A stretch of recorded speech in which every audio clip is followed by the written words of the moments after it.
you know what they can't talk about? What? They can't talk about the what war they did. going on. No, they can't talk about what they did to Aaron Rodgers over that vaccine. Oh, I didn't see that. Wait, what do you mean? Oh, this was fantastic. So Aaron Rodgers refused to take the vaccine. And retired quarterback? when he was playing though. Oh, okay. And ESPN was running stories nonstop. Everybody was shitting on him nonstop. Everybody was trashing people nonstop. And there isn't a single shout out to Stephen A. Smith though. He apologized. He was like, "Yo, I said some stuff, and it turns out that I was wrong." He said, but like ESPN was running every single day another fucking, and then he goes on Pat McAfee's show and then says this. I'm going to plead the fifth. Okay.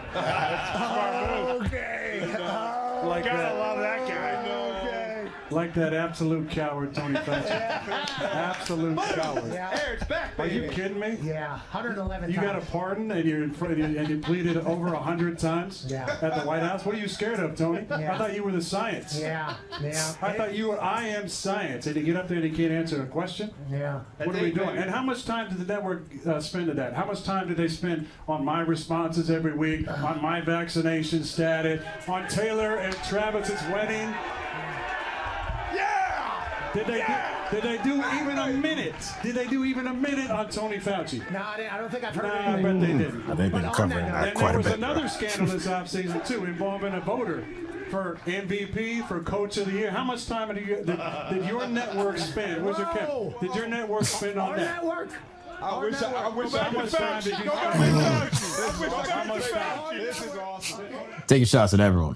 Your network is going off. Shout out to ESPN though to run it. Like this feels like wrestling a little But bit. I mean, it was live, right? Sure, but like you could pull it down eventually. You could do whatever. There's tons of things you could do around it, but like let it go. This is news. But also great point. Like you call this guy selfish, a piece of shit. He doesn't know what he's doing. He doesn't know anything about science. He doesn't whatever.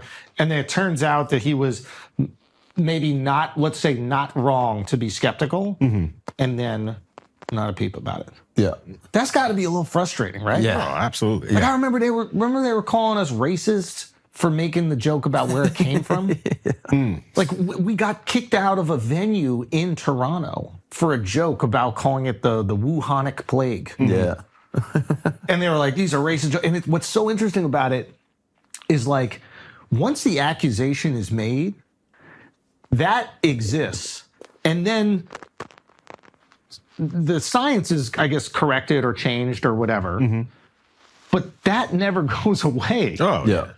So it's like that is there in perpetuity, or people forget, or these things, whatever. It doesn't matter. But like, there's no like correction. There's no people going, "Hey, listen, I really thought it was respectful what Stephen A. Smith is. He apologized. Like I thought that was honorable." Yeah. Like think about the amount of people that said shit. They said shit about Rogan. Like the amount of people who have been like virtue signaling off Rogan. You're out here saying, you know, this guy knows nothing about science and he's just having conversations with people. And how dare him push these narratives and push these? Like there are people whose like whole identity about Rogan is based on, or whole perspective on Rogan is based on his conversations about COVID. Like saying that he doesn't know what he's talking about and he's having these dangerous conversations, he's pushing this dangerous stuff.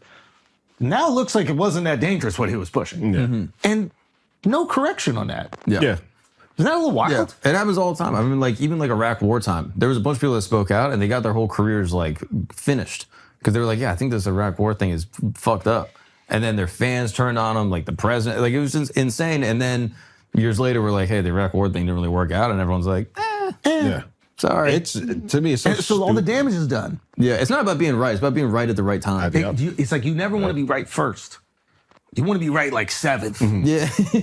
You know, like Exactly. Hollywood's not in the business of making new movies. They're in the business of being second. Yeah. Who can be second? I don't want to waste all the money trying to develop some new shit. I want to be the second person to do the shit that works. Yeah. They're doing that right now with the horror movies.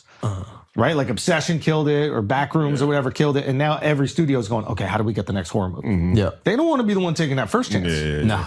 Because someone loses their job if that shit if it flops. Yeah. But yeah, I get the animosity.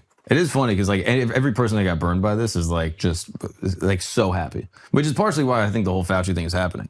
Talk to me. Because they're just like, first off, they're like, we got his diary, which How you get his diary? humiliating. I mean, it's not really his diary, but it's the fact they're calling it a diary. What is is so it? funny. I think he was taking notes because he was planning to put out a book eventually. And so he was writing notes on your fucking work computer like an idiot. Oh, so they had access to his whole work. Yeah, they could see his work computer and it was like internal memos that he was writing like to himself and other people about like his personal thoughts, what was going on. And is that allowed to have access? Like if we were to steelman it or whatever, we were to make the argument in support of him, would you go, that's his personal information and you shouldn't be sharing that? Well, technically it's a work computer. Yeah, technically if it's a work computer, everything on the You computer. can't give old people access to technology, bro. Like all these people in the Epstein files thought emails were safe. Yeah. They're like, there's no way they can get my I password. mean, Fauci's paid. He's like, dude, I was in incognito and everything, and they still I know, got my right? shit. Ugh. And then he just goes up there and pleads the fifth. But it seems like in the emails, there's like little references to like, yeah, well, we don't really think it's the wet market, but like that's just the thing that like amplified it, but that's not really where it originated. And so now people are taking that to be like, oh, he lied about COVID. He knew about the whole thing the whole time. Da da da. Now, question. Is there a version of this where certain powers that be go to him and they say, you are going to push out this messaging?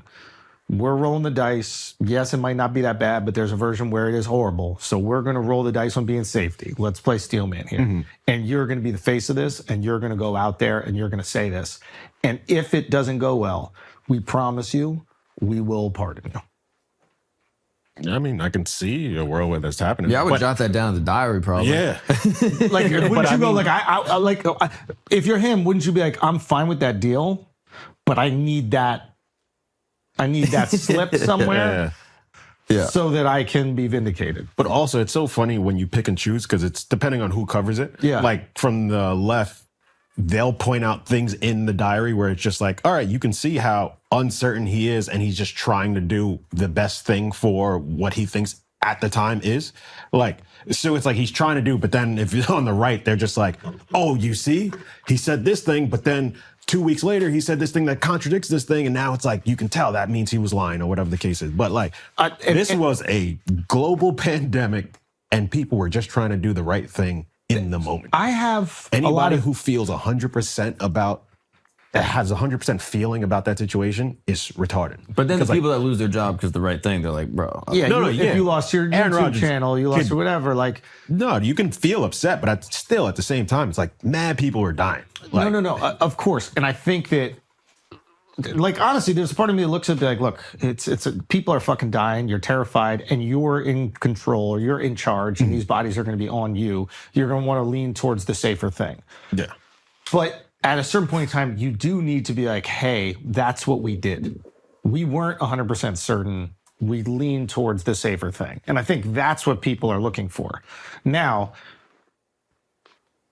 there was a lot of damage that was caused by this, right? Like none of us had kids in school during that time. But like if you talk to your friends that had like kids in school and they like had to take away like 2-3 years of fucking school, it's like crazy what Yeah, that Gen does. Z's to a kid. autistic now. Who? Gen Z.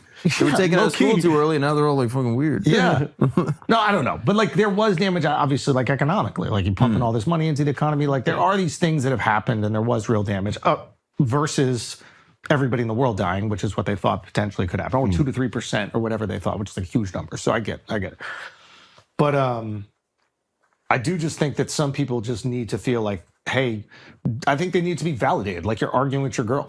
You know what I mean? It's like they were like, hey, listen, this was my point. You made me feel horrible about it. Now it turns out I was right. I need you, the expert, to be like, hey, I was right. And I need you to say that with the same volume that you said that I was stupid or wrong. Do you think that would soften it or no? No, I don't think so. I think they just want. I think they just want to prove he's a liar. It's like right that's now. it. It's like right now. Imagine if that theater or arena in Toronto apologized to you, like you wouldn't care now because you're not trying to perform there at the moment. Like it wouldn't do anything right now if they're like, yo, my bad, we were wrong. No, because I don't hold anything for it. It was a weird time and people were making the best decisions they could. Like I personally don't have it because I didn't really get that bad. There are people that got it way worse. Yeah. Like Jelly Roll's PR agency fires him after doing that song we did in Florida. Oh, yeah. Open her up. Yeah. Like Then his fucking shit skyrocketed. So Well, that was probably ended up the working best fine. thing. But again, it's just like it is a little thing. Like, hey, listen, if that venue reached out, we're like, hey, listen, we were working off the information we had at the time, and now we know that wasn't the case. And like, hindsight's 2020. If they did that, I'd be like, wow, I'm not expecting any of this at all. But like, that's really honorable for you to do that. That's why I thought what Stephen A. Smith did was cool. Yeah. Yeah. Like, Just holding your hand up, being like, "Hey, I got it wrong. My bad." yeah. Yeah.